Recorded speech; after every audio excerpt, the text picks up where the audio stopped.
Every day, millions of Kenyan youth wake up wearing a smile, but carry a storm in their mind. We see them in church, in class, in town, and online platforms, vibing and pushing through life.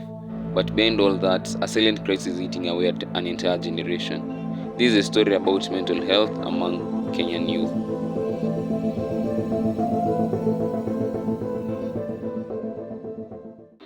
Welcome back to Bruce Uncovered. Today we are diving into a story that isn't trending on Instagram, X, TikTok, YouTube, or any mainstream or online media platform, but is affecting almost every young person you know, maybe even you. In Kenya today, many youth are battling depression, anxiety, stress, addiction, and identity crisis more than any other generation in our history. But most will not speak about it. Because struggling mentally in our society is seen as a sign of weakness. Is just something that you just toughen up through. But the truth is simple. It's not weakness. It's something that almost every youth is going through, and you're not alone. It's also pressure. Overwhelming constant pressure from every direction. Let's start with the biggest silent killer of all, peer pressure. In a world that is ruled by TikTok trends and Instagram lifestyles, the modern Kenyan youth is constantly comparing themselves to people, friends, influencers, and strangers they never met. Everyone seems successful online, but no one posts the debt, the struggle, the pain, or the reality. And because of that, many young people feel like they are failing at life, even when they are doing the best they can. The second is unemployment. Every year, thousands of students graduate across Kenya, while the job market stays the same.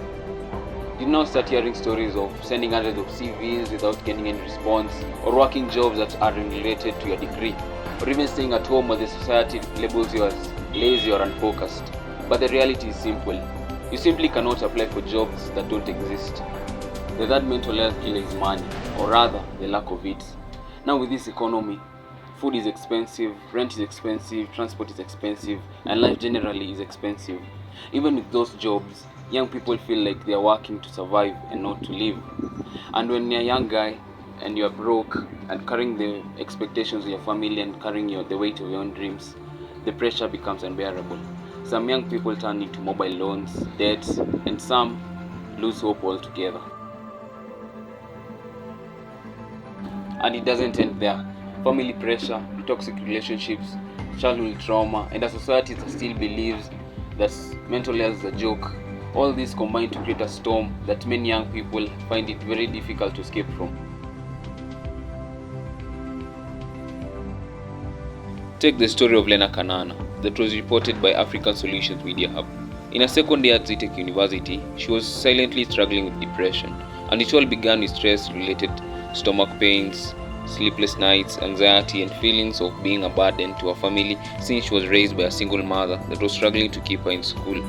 She even had thoughts of giving up. A turning point came when a fellow student who had faced similar struggles reached out. One honest conversation made her realize that she was not alone, showing that support came from peers and not just professionals. Lena's story isn't unique, it's everywhere. In your school, your residential area, even in your WhatsApp contacts. So, what can we do? First, talk. Speak up, share, and reach out. Silence is the worst enemy of mental health. Second, create real friendships. Not online validations, not fake relationships, but people who actually care. Third, if you're struggling, seek help. A counselor, a mentor, or a trusted friend. There is strength in seeking help and not weakness. And finally, be kind. You never truly know what someone is carrying inside. This is not a weak generation. We are just overwhelmed, but you can change the narrative, one conversation at a time. This is Bruce Uncovered, and my name is Bruce. If this episode spoke to you, share it with a friend and tell me down in the comments, what do you think is the biggest challenge faced by a Kenyan youth today? And remember, behind every smile, there is a story.